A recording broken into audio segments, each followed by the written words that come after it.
Friends, आप भी अगर अपना सिम बार बार पोर्ट कराते हो तो मैं आपको यहाँ पर 3 फायदा और 3 नुकसान बताने वाला हूँ बार बार पोर्ट कराने की वजह से। सबसे पहले मैं आपको 3 फायदा बताने वाला हूँ, अगर आप बार बार सिम पोर्ट कराते हो तो आपको 3 क्या फायदा हो सकता है। तो सबसे पहले फायदे की बात करें तो आपको बेटर डील और वेलकम ऑफर आपको मिल सकता है अगर आप अपने सिम को पोर्ट कराते हो तो। जैसे आप एयरटेल यूज कर रहे थे, अब आपको जियो में जाना है, या जियो यूज कर रहे थे एयरटेल में जाना है, तो आपको यहाँ पर वेलकम ऑफर मिल सकता है। वेलकम ऑफर यह है कि अक्सर आप फ्री में पोर्ट कराते हो, कोई पैसा आपको चार्ज नहीं किया जाता है। इसी तरीके से आपको अपना नंबर भी बदलना नहीं पड़ता है, सेम वही नंबर आपको किसी और कंपनी में जाने के बाद भी आपको मिल जाती है। आपका जो कॉन्टैक्ट लिस्ट है, जो भी आपसे कॉन्टैक्ट रखना चाहते हैं उसका कॉन्टैक्ट आपका नहीं टूटता है, सेम वही नंबर आपको किसी और कंपनी में मिल जाती है। इसी को पोर्ट और एमएनपी कहते हैं। और साथ ही साथ आपको बिल्कुल फ्री में या बहुत ही कम कॉस्ट दे करके 1 महीने का रिचार्ज मिल जाता है, जिसकी रियल एक्चुअल कॉस्ट 250 से 300 रुपए होती है। बात करें दूसरे फायदे की, तो आपको नेटवर्क के अंदर इंप्रूवमेंट देखने को मिल जाती है। अगर आपको पता है कि आप एयरटेल यूज कर रहे हैं और आपके एरिया में एयरटेल का नेटवर्क अच्छा नहीं है और जियो का अच्छा चल रहा है, क्योंकि आपने पड़ोस में देखा होगा कि बहुत सारे लोग जियो यूज करते हैं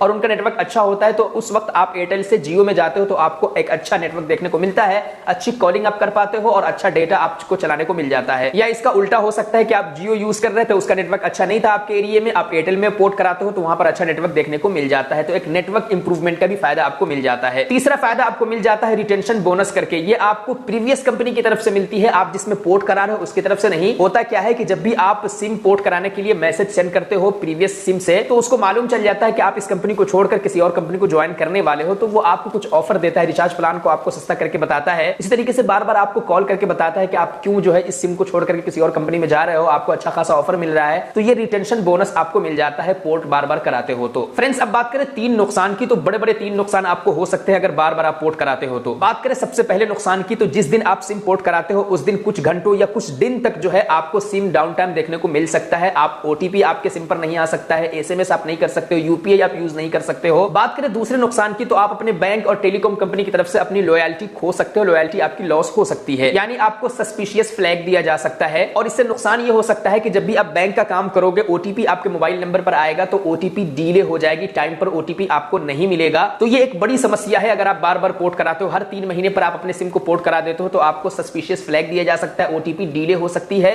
जिससे आपको बड़ा नुकसान हो सकता है। अगर एक आध बार आपने पोर्ट करा लिया, साल में एक बार करा लिया, फिर अगले साल एक बार कराया, तो इससे कोई दिक्कत की बात नहीं है। फ्रेंड्स, बात करें तीसरे और सबसे बड़े नुकसान की, तो यह है कि जैसे ही आप सिम पोर्ट कराते हो, किसी कंपनी के अंदर आप ट्रांसफर होते हो, तो उस कंपनी के साथ आप 3 महीने के लिए 90 दिन के लिए आप लॉक हो जाते हो। 90 दिन से पहले आप फिर अपने प्रीवियस कंपनी में या किसी और कंपनी की सिम में आप नहीं जा सकते हो, जिससे आपको नुकसान ये हो सकता है कि आपने फ्री के चक्कर में कि चलो 1 महीना हमको रिचार्ज बिल्कुल फ्री मिल जाएगा वेलकम ऑफर के तौर पर, और आपने अपनी सिम को पोर्ट करा लिया और पता चला कि उसका नेटवर्क ही अच्छा नहीं है, ना डेटा अच्छा काम कर रहा है, ना कॉलिंग हो रही है, तो 3 महीने तक जो है आप वहीं फंस करके रह जाओगे। इसलिए जब भी आप अपने सिम को पोर्ट कराने जाते हो तो ये 3 बातों का आपको ख्याल रखना है। जो आपको नुकसान मैंने बताया है, ये नुकसान आपके केस में नहीं हो रहा है, तभी जाकर के आप अपने सिम को पोर्ट करा सकते हो और कराना ठीक रहेगा। जैसे आप एयरटेल से जियो में या जियो से एयरटेल में पोर्ट करा रहे हो, तो पहले अपने पड़ोस में पता कर लो, जो कोई भी जियो सिम यूज करता है या एयरटेल यूज करता है, तो उसमें से किसका नेटवर्क अच्छा है, किसकी कॉलिंग अच्छी होती है, ये पता कर लो पहले, तभी जाकर के पोर्ट कराओ, ताकि पोर्ट कराने के बाद आप 90 दिन तक के ऐसा महसूस मत करो कि हम फंस गए आकर के इस कंपनी के अंदर। इसी तरीके से बैंक से रिलेटेड आपका बहुत सारा काम होता है, तो आप बार बार पोर्ट ना कराओ तो बेहतर है। बाकी फ्रेंड्स, इसके अलावा कोई नुकसान नहीं है, आप चाहो लाखों बार पोर्ट कराओ, कोई दिक्कत की बात नहीं है। हर बार आप पोर्ट करा करके वेलकम ऑफर ले सकते हो बिल्कुल फ्री में। तो बस इस वीडियो में इतना ही। आई होप आपको ये वीडियो काफी पसंद आई होगी। अगर वीडियो पसंद आई है तो वीडियो को एक लाइक कर दीजिए, और जो लोग चैनल पर नए हैं वो चैनल को जरूर सब्सक्राइब कर लीजिए। मिलते हैं फिर से एक नई इंटरेस्टिंग वीडियो के साथ, तब तक के लिए अपना ख्याल रखिए।